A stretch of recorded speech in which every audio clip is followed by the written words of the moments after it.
በስመ አብ ወወልድ ወመንፈስ ቅዱስ አሐዱ አምላክ አሜን። ስንክሳር ዘወርኀ ግንቦት 2። አንድ አምላክ በሚሆን በአብ በወልድ በመንፈስ ቅዱስ ስም ግንቦት 2 በዚች ቀን ጻድቁ ኢዮብ አረፈ። ለዚህም ጻድቅ በዘመኑ እንደርሱ ያለ እውነተኛ ደግ ሰው እንደሌለ በቅዱሳን መጻሕፍትም ስለ እርሱ እንደተነገረ እግዚአብሔር መሰከረለት። ሰይጣንም ቀንቶበት በገንዘቡና በልጆቹ ላይ ያሰለጥነው ዘንድ ወደ እግዚአብሔር ለመነ።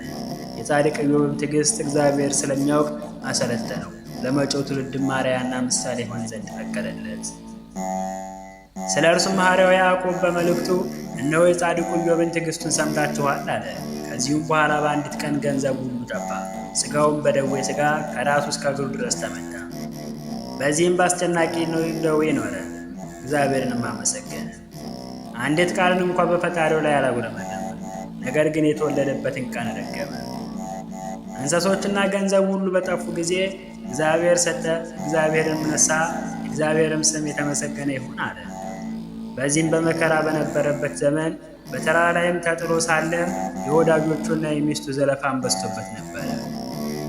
እርሷም እንዲህ ብላ መከረችው፣ እስከ መች ድረስ በሞኝነት ትኖራለህ? እንግዲህስ ስደበውና ሙት። ዳግመኛም እግዚአብሔርን ደጅ እጠናዋለሁ፣ መከራውንም እታገሳለሁ፣ የቀድሞ ኑሮዬንም ተስፋ አደርጋለሁ ትላለህ አለችው። እንዲህስ እንዳትል ከዚህ ዓለሙ እነሆ ስም አጠራርህ ጠፍቷልና ሴቶች ልጆች ወንዶች ልጆች ሞቱ። እኔም 9 ወር ሳረግዝ ሳምጥ ስወልድ ላይረውኝ ላይጠቅሙኝ በከንቱ ደከምኩ። አንተም በመግል ተውጠህ በትልም ተከበህ ትኖራለህ። ሌሊቱንም ሁሉ ስትባዝን ታድራለህ። እኔም እየዞርኩ እቀላውጣለሁ። ከአንዱ አገር ወደ አንዱ አገር ከአንዱ ቤትም ወደ አንዱ ቤት እሄዳለሁ። ከድካሜ በእኔ ላይም ከመጣ ከችግሬ ማርፍ ዘንድ ከጠዋት ጀምሬ ፀሐይ እስክትገባ ድረስ እጠብቃለሁ። አሁን ግን እግዚአብሔርን የማይገባ ቃል ተናገረውና ሙት አለችው። ኢዮብም ሚስቱን እየተመለከተ ሰማት። ሥርዓት እንዳልተሰራላቸው ከአሕዛብ ሴቶች እንዳንዲቷ ተናገርሽ። ከዚህ ቀድሞ በበጎውን ነገር ከእግዚአብሔር እጅ ተቀብለናል። ከዚሁም በኋላ መከራውን እንታገሳለን አላት። በዚህም ባገኘው መከራ ሁሉ ኢዮብ ጌታውን የበደለው በደል የለም።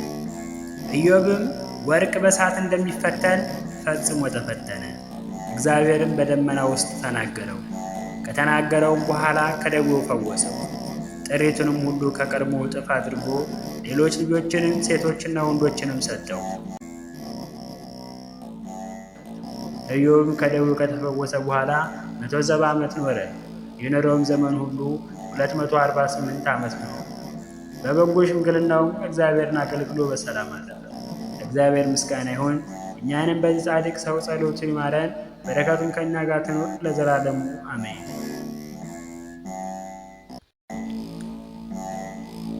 ዳግመኛም በዚች ቀን የመንፈሳዊ ማኅበር አባት የአባ ጸኪሞስ ረዲ የከበረ አባት ቴዎድሮስ አረፈ።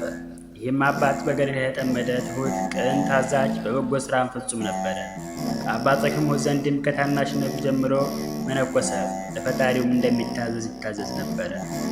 ስለዚህም አባ ጸኪሞስ እጅግ ወደደው። በላዩም የመንፈስ ቅዱስ ጸጋ አድሮበታልና በአንድነት ለሚኖሩ መነኮሳት ሁሉ አጽናኝና ረቃቂ ሆነ።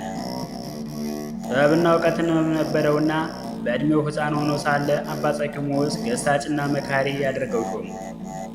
ከአባ ጸኪሞስም ዕረፍት በኋላ በአባቱ በአባ ጸኪሞስ ፈንታ አበምኔት ሆኖ ተሾመ።